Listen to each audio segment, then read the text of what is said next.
وہ آج ڈرنے کے بجائے پورے اعتماد سے کمرے میں داخل ہوئی تھی۔ ہاں، وہ جانتی بھی تھی اور مانتی بھی تھی کہ اس نے غلطیاں کی تھی۔ اس نے اپنی غلطیوں کی وجہ سے اپنے شوہر کو خود سے دور کر دیا تھا۔ وہ شوہر جو اس سے دیوانوں سے محبت کرتا تھا، وہ شوہر جو بن نگاہی اس کی ہر بات سمجھ جاتا تھا، وہ شوہر جو اس کی ہر پکار پر لبیک کہتا تھا، اور اس نے خود کیا کہ اپنے شوہر پر اعتماد ہی نہ کیا، سے اعتبار کی ڈوری ہی نہ تھمائی۔ پر اس کی اس قدر سنگین غلطی کے باوجود اس نے کبھی صاحبہ کی ذات کی تذلیل نہ کی تھی، پر اب اسے پہل کرنی تھی۔ اپنے شوہر کا اعتماد جیتنا تھا، سب کچھ ٹھیک کرنا تھا۔ وہ کمرے میں داخل ہوئی تو اورحان صوفے پر سر پیچھے کر آنکھیں مندے بیٹھا تھا۔ کالی شلوار قمیض پہنے، بازو کونیوں تک موڑے، گلے میں بادامی رنگ کی چادر ڈالے، وہ تھکا سا معلوم ہو رہا تھا۔ سنہری آنکھیں بند تھیں، جبکہ کھڑی ناک کے نیچے موجود انابی لب سردی سے باہم پیوست تھے۔ اس قدر رفولی میں بھی وہ اس قدر مکمل اور شاندار لگ رہا تھا کہ صاحبہ بے ساختہ ماشاءاللہ کہہ اٹھی۔ اپنے پیچھے آہستگی سے دروازہ بند کرتے وہ اپنے قدم صوفے کی طرف بڑھا گئی۔ اس کے قریب تر بیٹھ کر وہ اپنا ہاتھ اس کے بکھرے بالوں میں پھنسا گئی۔ وہ ابھی ڈیرے سے واپس آیا تھا، صبح شہر گیا تھا، پھر وہاں سے آ کر سیدھا ڈیرے پر چلا گیا۔ وہاں سے سیدھا حویلی چلا آیا کیونکہ وہ بہت تھکاوٹ محسوس کر رہا تھا۔ اورحان کا دل چاہا کہ اسے پکڑ کر خود سے دور کر دے، ورنہ اس کے خود کے لیے مشکل پیدا ہو جائے گی، پر وہ چاہ کر بھی ایسا نہ کر سکا۔ وہ اس وقت سے اس کا لمس محسوس کرنے کی چاہ میں تھا۔ صاحبہ اس کی بند آنکھوں کو چور نظروں سے دیکھتی، دک دک کرتے دل سے اس پر جھکتی، اس کے ماتھے پر اپنے ہونٹ لگی۔ اورحان کو جیسے ہی اس کے نرم و نازک ہونٹ اپنی پیشانی پر محسوس ہوئے، اسے ایسا محسوس ہوا دل میں جذبات کی لگی آگ پر کسی نے پٹرول ڈال کر اس آگ کو بھڑکا دیا ہو۔ وہ پٹ سے آنکھیں کھولتا، اس کی کلائی کو اپنی سخت گرفت میں لیتا، اس سے ایک جھٹکے سے اپنے اوپر جھکا گیا۔ اس کے ایک دم سے جھٹکا دینے پر وہ سنبھل نہ سکی اور اس کے سینے پر گر گئی۔ اسے کچھ سوچنے سمجھنے کا موقع دیے بغیر اس کی سانسوں کو قید کر گیا۔ اس کے نرم گرم ہونٹوں کے لمس نے اس کے جذبات کو اور بھی بڑھا دیا تھا۔ یوں قریب آ کر میرے سینے میں لگے جذبات کی آگ کو بھڑکانا چاہتی ہو، کیوں اپنی نازک جان کو عذاب میں ڈال ہی ہو؟ اس کی سانسوں کو آزادی بخشتا بولا تو صاحبہ کا گلابی چہرہ مزید سرخ پڑ گیا۔ وہ اس کی نزدوں کی تپش سے بچتی اس کے سینے میں چھپنے لگی تو اورحان اس کی گردن میں بازو ڈالتا اس کا چہرہ اپنے مقابل کر گیا۔ بتاؤ، یہی چاہتی ہو نا؟ اس کی گمبھیر آواز میں پوچھے گئے سوال پر صاحبہ بے بسی سے نفی میں سہل آ گئی۔ میں بس آپ کے قریب رہنا چاہتی ہوں، بہت قریب۔ اس کی قمیض کے کھلے بٹنوں کو چھیڑتی ہوئی دھیمے لہجے میں بولی تو اورحان آنکھیں سکڑ کر رہ گیا۔ مطلب اپنی ننھلی سی جان کو مشکل میں ڈالنا چاہتی؟ اس کے سوال پر وہ دھیرے سے جھکی پلکیں اٹھاتی اس کے جذبات سے بھرپور سنہری آنکھوں میں جھانکنے لگی، پر وہ اس بات سے بے خبر تھی کہ اس کی ہری آنکھیں اورحان کا دل بے قابو کر رہی تھی۔ احساس تو تب ہوا جب اورحان جھکتا نرمی سے اس کی آنکھوں پر باری باری لب رکھ گیا۔ صاحبہ بند آنکھوں سے اس کا کالر تھام گئی، اس کے سبز نگینوں پر اپنا لمس چھوڑتے وہ پیچھے ہٹنے لگا تو نظریں اس کی ناک کے قاتل بالی سے ٹکرائے۔ پھر وہ کس طرح پیچھے ہٹا؟ وہ جھک کر اس کی بالی پر سلگتے لب رکھتا اس کے ناک پر دانت جما گیا۔ صاحبہ کے لبوں سے سسکی برآمد ہوئی۔ اورحان نے پیچھے ہٹ کر اس کے ناک پر نظر ڈالی جو شروع ہو رہا تھا۔ وہ لال پیلی ہوتی اورحان کو مزید حسین لگی۔ اورحان دھیرے سے اپنے دونوں ہاتھ نیچے لے جاتا اس کی نازک کمر پر جما گیا۔ اس کی کمر کو دونوں ہاتھوں میں جکڑے وہ اسے اپنی طرف کھینچ گیا۔ وہ جو پہلے لال پیلی ہو رہی تھی، اس کی حرکت پر آنکھیں زور سے میچ گئی۔ تمہاری کمر کے زاویے کو دیکھتا ہوں اور پھر اپنے ہاتھوں کو دیکھتا ہوں تو اس بات پر ایمان بڑھنے لگتا ہے کہ خدا بہت بڑا جینیس ہے۔ اس نے ہر چیز بہت ناپ تول کر بنائی ہے۔ اس کے کان کے قریب سرگوشی کرتا وہ اپنی ہاتھوں سے اس کی جان نکالنے کے در پہ تھا۔ اس سے پہلے کہ وہ مزید کوئی پیش قدمی کرتا، دروازہ ایک دم بج اٹھا۔ اورحان نے پیچھے ہٹتے ناگوار نظریں دروازے پر ڈالی۔ اس کا دھیان ہٹتے دیکھ وہ تیزی سے وہاں سے اٹھتی بیڈ پر جا بیٹھی، جبکہ اورحان بگڑے تیور لیے دروازہ کھولنے چلا گیا۔ دروازے پر سکینہ تھی۔ سکینہ تھی جو رخسار بیگم کا پیغام لے کر آئی تھی، جو اسے نیچے بلا رہی تھی، اور ہاں ایک نظر برپا نظر جمع باٹی صاحبہ پر ڈالتا کمرے سے باہر نکل گیا تو صاحبہ گہری سانس خارج کرتی برپا پیچھے گر گئی۔ وہ یہ تو بہت خطرناک ہے، یوں لگ رہا تھا جیسے آج جان ہی نکالیں گے، وہ خود سے بولی، پر جب اس کی جسارتیں یاد آئی تو اپنا چہرہ سرہانے میں چھپا گئی۔ وہ کمرے میں داخل ہوا تو رومی اپنی حالت درست کیے بغیر بیڈ کے پشت سے ٹیک لگائے نیم دراز ہو کر نیند کی وادی میں جا چکی تھی۔ فائق اس کے چہرے کے تاثر سے اس کی بے آرامی کا اندازہ لگا سکتا تھا۔ اس نے اپنے پیچھے دروازہ باندھ گیا اور ٹائی کی ناٹ ڈیلی کرتا الماری کی طرف قدم بڑھا گیا۔ ایک ہاتھ سے ٹائی اتار کر پھینکی اور پھر الماری سے اپنا نائٹ سوٹ لیتا باتھ روم کی طرف بڑھ گیا۔ 10 منٹ کے بعد وہ فارغ ہو کر باہر آئے تو رومی کی پوزیشن میں 19-20 کا فرق نایا تھا۔ کندھے پر پڑا تولیہ ڈریسنگ ٹیبل پر پھینکنے کے بعد وہ اپنے قدم اس پری پیکر کی طرف بڑھا گیا تھا۔ اس کے قریب پہنچ کر وہ ایک گھٹنا موڑ کر اس کے نزدیک بیڈ پر بیٹھ گیا۔ رومی نے دھیرے سے اسے پکارا پر جواب نہیں آیا۔ انہوں نے 2-3 دفعہ مزید اسے پکارا پر وہ ٹس سے مس نہیں۔ وہ سمجھ گیا کہ رومی گہری نیند میں جا چکی ہے۔ جو نکاح کا دوپٹہ اس نے اوڑھ رکھا تھا اس پر موتی لگے تھے جو اس کی جلد میں چبھتے اسے بے چین کر تھے۔ فائق نے اس کی گردن کے نیچے بازو ڈال کر اسے تھوڑا سا اوپر اٹھایا اور اس کے وجود سے وہ بھاری دوپٹہ الگ کر دیا۔ دوپٹہ اس کے وجود سے الگ ہوا تو نازک سراپا ہر بوجھ سے آزاد ہو گیا۔ فائق نے گہری نظر اس کے دلکش سراپے پر ڈالنے کے بعد اسے سینے تک بلینکٹ میں چھپا دیا۔ اب اس کی نظروں کا مرکز اس کے دائیں گال اور گردن کی دائیں طرف بنے نشان تھے جو نکاح والے دوپٹے کی مرہون منت تھے۔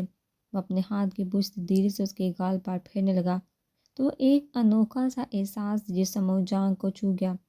گال سے ہاتھ سرکتا ہوا گردن پر آیا تو جذبات سر اٹھانے لگے۔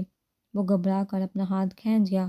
یہ غلط ہے فائق، تم اس کی بے خبری میں اس کی ذات کا فائدہ نہیں اٹھا سکتے۔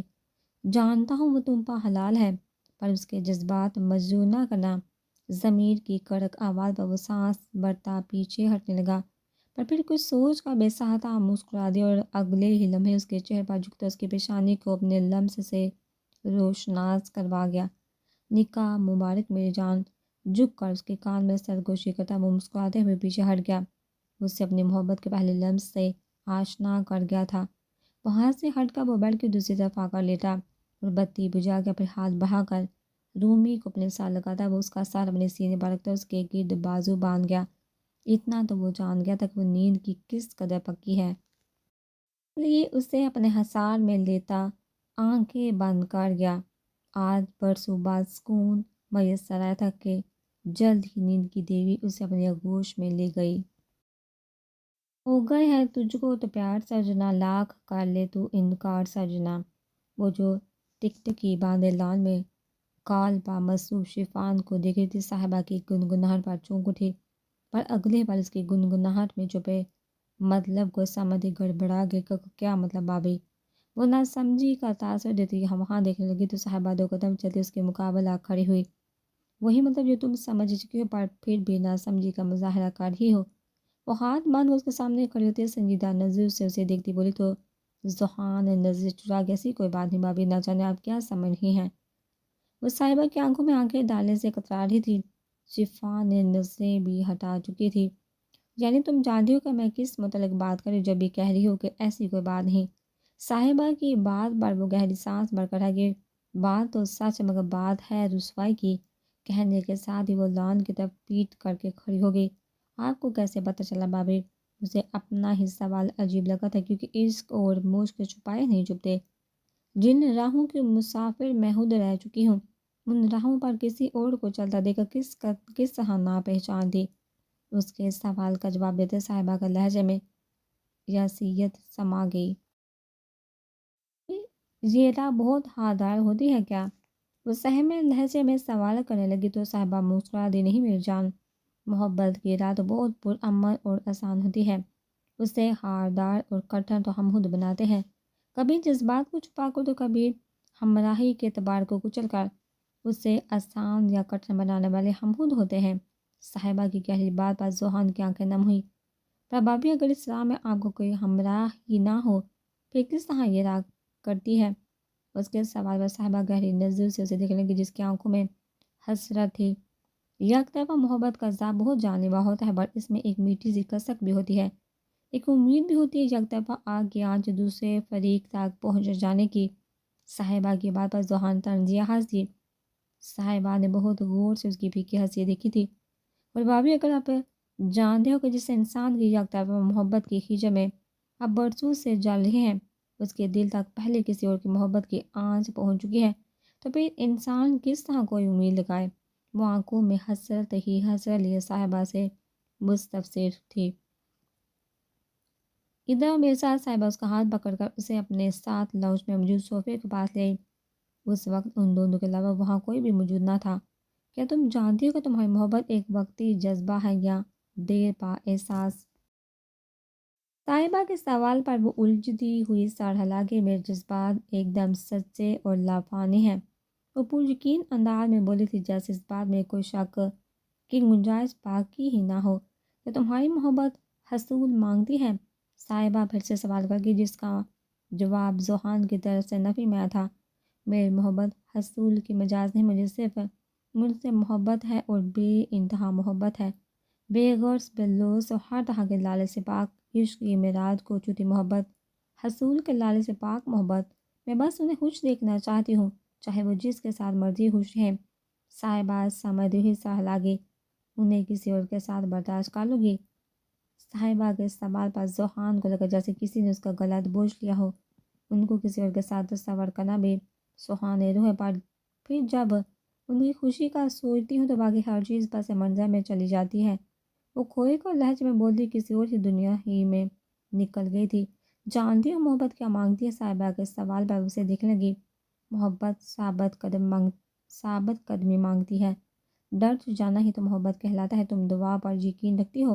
وہ اپنا تجزیہ دیتی آخر میں اس سے سوال کر گئی۔ تو وہ اسے کسی طنز کی قیافت میں سنتے سہلا گئی۔ پھر یقین رکھ کر محبت مانگو، محبت کا مل جانا مانگو، دعائیں تو تقدیر بدل دیا کرتی ہیں۔ اللہ پر پختہ یقین رکھ، اس کے آگے جولی پھیلائی جائے تو وہ کبھی بھی خالی ہاتھ نہیں لوٹاتا۔ محبت کا مل جانا مانگو، دعائیں تو تقدیر بدل دیا کرتی ہیں۔ اللہ پر پختہ یقین رکھ، اس کے آگے جولی پھیلائی جائے تو وہ کبھی بھی خالی ہاتھ نہیں لوٹاتا۔ کیا تم نہیں چاہتی کہ ہر چیز اس کے کن کی محتاج ہے؟ اس کی آواز ذوحان پر کچھ الگ ہی انداز میں اثر انداز ہو رہی تھی۔ وہ دم سادے اسے سن رہی تھی۔ محبت میں صدق ہو تبھی محبت ملتی ہے، ورنہ محبت کی خوشبو بھی نہیں ملتی۔ اگر تمہاری محبت میں صدق ہوا تو اللہ کیسے بھی کر کے ہر حال میں تمہاری محبت تم تک لے آئے گا۔ اگر وہ تمہاری قسمت میں لکھا ہے تو دنیا کی بڑی سے بڑی طاقت بھی اسے تم سے نہیں چھین سکتی۔ پر اگر وہ تمہارا نہیں تو تم ایریا رگڑ کر بھی کسی سے محبت کی بھیک نہیں مانگ سکتی۔ مگر اس کے دکنے پر ذوحان تڑپ کر بے صبری سے اسے دیکھنے لگی، مگر اس کے لہجے کی بے صبری پر صاحبہ مسکرا دی، مگر دعائیں تقدیر بھی بدل دیا کرتی ہیں۔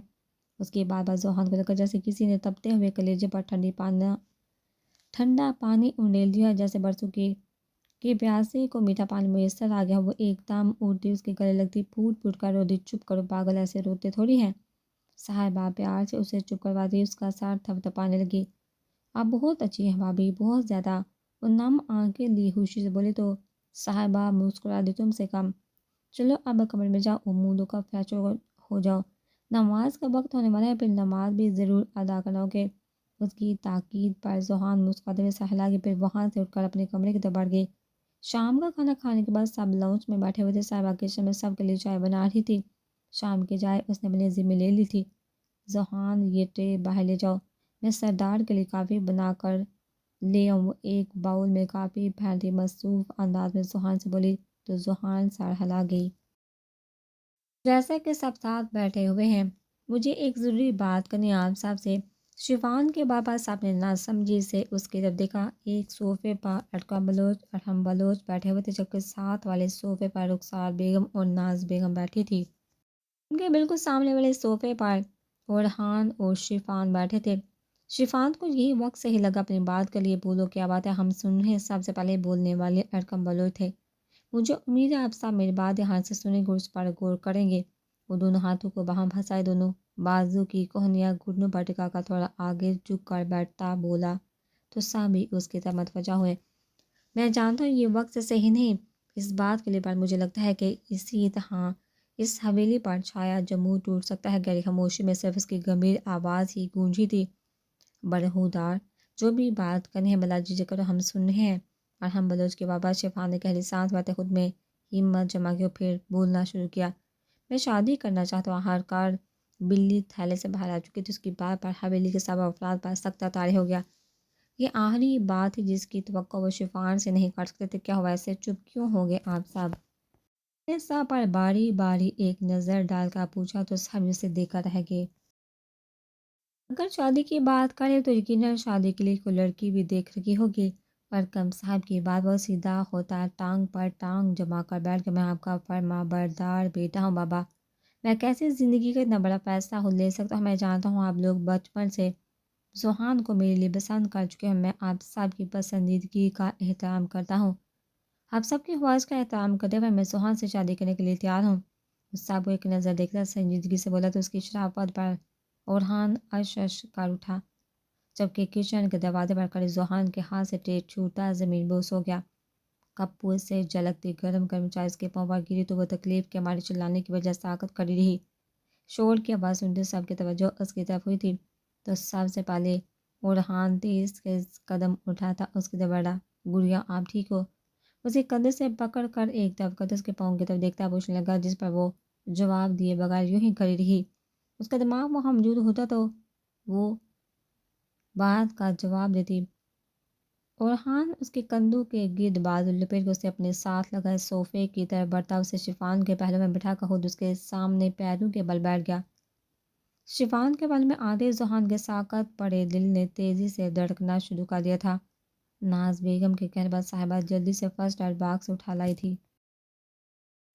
اورحان ذوحان کے دونوں پاؤں اٹھا کر سامنے ٹیبل پر رکھے جو بری طرح سلو ہو رہے تھے۔ خدا غرق کرے تمہیں صاحبہ، میری پھول جیسی بچی کا کیا حل کر دیا؟ رخسار بیگم کی کڑک آواز پر جہاں صاحبہ سہم کی وہی اورحان نے ناگواری سے ان کی جانب دیکھا، پر اس کے کچھ بولنے سے پہلے ارکا بلوچ بول اٹھے، اس بچی کا کیا قصور اس میں باپی؟ ان کے لہجے میں بھی محسوس کی جانے والی ناگواری تھی۔ ان کی خوش اخلاق اور نرم دل بابی کو نہ جانے صاحبہ کے معاملے میں کیا ہو جاتا تھا۔ سارا قصور اس کا ہی ہے، جب سے اس گھر میں ہے سب بگڑتا ہی چلا جا رہا ہے۔ اس کو کیا ضرورت اتنا باری ٹرے زونی کو پکڑنے کی؟ پر یہ تو چاہتی ہی یہ ہے کہ میری ساری اولاد تکلیف میں رہے۔ وہ دبا دبا چیختی۔ صاحبہ کی آنکھوں سے آنسو پھسلتے چلے جا رہے تھے۔ ان کی باتوں پر اورحان ضبط کوتا ایک جھٹکے سے اٹھا تو اس کے تیور دیکھ کر صاحبہ کی چیخ نکل گئی، سارا قصور اس کا ہی ہے، جب سے اس گھر میں ہی سب بگڑتا ہی چلا جا رہا ہے۔ اس کو کیا ضرورت اتنا بار ٹرے زونی کو پکڑانے کی؟ پر یہ تو چاہتی ہے کہ میری ساری اولادیں تکلیف میں رہے۔ وہ دبا دبا چیختی۔ صاحبہ کی آنکھوں سے آنسو پھیلتے چلے جا رہے تھے۔ ان کے باتوں پر اورحان ضبط کوتا ایک جھٹکے سے اٹھا تو اس کے تیور دیکھ کر صاحبہ کی چیخ نکل گئی، میں نے ایک دفعہ نہیں بلکہ بہت دفعہ کہا ہے ماں کہ صاحبہ میری بیوی ہے اور اس کی عزت میری عزت ہے۔ اب کیوں اپنے ہاتھوں بار بار اپنے ہی بیٹے کی عزت کو باعزت کرتی رہتی ہے، بے عزت کرتی رہتی ہے؟ جہاں تک بات ہے صاحبہ کے قصور کی تو وہ بالکل بے قصور ہے۔ اس سب معاملے میں اس کا کوئی قصور نہیں۔ اب کل کی بات اتنی ہی زندگی لکھی تھی، آپ، میں یا کوئی اور اس کی زندگی کی میعاد بڑھا نہیں سکتے تھے۔ اس سے پہلے وہ اپنی بات مکمل کرتا رخسار بیگم ایک دم بپھر کر چیخ اٹھی، مرا نہیں تھا، قتل ہوا تھا میرا بچہ۔ قتل کا مطلب سمجھتے ہیں؟ قتل بھی کس نے کیا؟ تمہاری چہیتی بیوی کے سابقہ عاشق نے۔ وہ چیختی آبے سے باہر ہو رہی تھی، جبکہ ان کے الفاظ پر اورحان ضبط کوتا پاس پڑتی کرسی کو ٹھوکر مارتا اپنے بال مٹھیوں میں جگڑ گیا، آنکھیں لال سرخ ہو گئی تھی۔ میری ماں ہے اور آپ کے آگے اونچا بولنا بھی میں گناہ سمجھتا ہوں۔ ماں پر آج سب کے سامنے آخری دفعہ کہہ رہا ہوں صاحبہ، میری بیوی ہے، میری عزت ہے۔ میں برداشت نہیں کر پاؤں گا اگر بڑی محفل میں سے دوبارہ بے عزت کیا گیا یا اس پر کوئی الزام تراشی کی گئی۔ اگر آپ میرے کسی لفظ سے تکلیف زدہ ہوئی ہیں تو اس کے لیے مجھے معاف کر دیجیے۔ وہ ضبط سے صاحبہ کی طرف داری کرتا آخر میں رخسار بیگم کے دونوں ہاتھ تھام کر چومتا آنکھوں سے لگا گیا، جبکہ رخسار بیگم رو دی۔ میں کیا کروں اورحان، میرے جگر کا ٹکڑا تھا افغان، مجھے یقین نہیں آتا کہ وہ ہمارے درمیان ہے، اور جب یقین آنے لگتا ہے تو پھر صبر نہیں آتا۔ میں کیا کروں اورحان؟ میں کیا کروں، مجھے اپنا بچہ نظر نہیں آتا تو میرا کلیجہ جلتا ہے۔ اورحان ان کے لہجے کی تڑ پر سب کی آنکھیں نم ہو گئی تھی، جبکہ اورحان انہیں اپنے بازو کے ہسار میں لیتا انہیں تسلی دینے لگا تھا۔ آج یہ صرف آپ کا ہی نہیں بلکہ ہم سب کا دکھ ہے، پر پلیز ایک بیٹے کے دکھ میں دوسرے بیٹے کا دل دکھی مت کریں۔